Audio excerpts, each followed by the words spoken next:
Walang ba yung nag-akalang, iisa lang si Hero Angeles tsaka si Alden Richards? Dati lang to nung wala pang Aldab, yung before pa sumikat si Alden. Alala ko kasi dati, favorite ko yung movie na Because of You, nila Heart and Joff, si Dieter and Kristen Hermosa, and syempre, sila Hero and Sandara Park. Doon ko talaga unang nakilala and tumatak sa akin si Hero Angeles dahil na nga rin doon sa unique niyang muka and sa malalim din nga niyang dimples. Years later, may napanood ako na teleserye and since matagal ko na hindi nakikita si Hero, at sabi ko nung napanood ko yung teleserye na yun, uy, nag-aartista na pala ulit si Hero.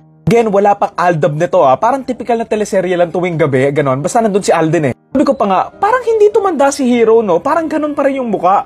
Tapos, parang bumata nga Tapos naalala ko pa, napanood ko yung The Road na movie, tapos sabi ko pa, uy, si Hero Angeles pumuti and bumata siya kasi nga, maiksi na yung buhok niya Nagtagal nung sumikat nga yung Jose Rizal ni Alden, doon ko lang na-realize na magkaibang artista pala sila. Sabi ko pa, all this time, hindi pala sila iisang tao lang. Parang magkahawig kaya sila, face shape, mata, ilong, tapos parehas pa silang may dimples. Alam na nung hindi na pang what sila yung buhok ni Hero, na naka one side na nga lang yung buhok niya, mas lalo silang naging magkahawig Maputi and mas malaki lang din talaga yung katawan na to ni Alden, pero alam mo yun, magkahawig talaga sila Siguro ngayon medyo obvious na, pero dati talagang magkalokalike talaga sila. Kaya nga tuwing nakikita ko si Alden, lalo na yung sumikat na nga yung Aldab, si Hero pa rin naaalala ko sa kanya Kaya nga nung bumalik sa pag-aartista si Hero recently, tapos hindi na nga siya long hair and may mga videos nga siya online, nagulat din ako kasi nga, may mga nagsasabi ding magkahawig din talaga sila. Akala ko kasi buong buhay ko, ako lang nakaisip nito, pero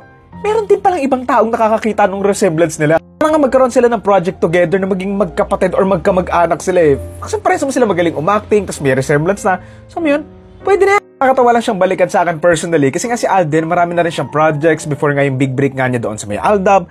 Kaya alam mo yun, nakakatawa siya for me kasi lahat ng projects niya before nga siya nag-Aldab, akala ko talaga si Hero Angeles siya. Ngayon magkamukha sila na medyo hindi, pero hindi ko ma-identify kung anong mga parts nga ng mukha nila yun. Ngayon lang, comment nyo kung kayo din naisip nyo yung magkahawig or magkamukha sila or inakala nyo din ba ever na iisang tao lang sila. Yun lang naman, comment nyo na lang. Thank you.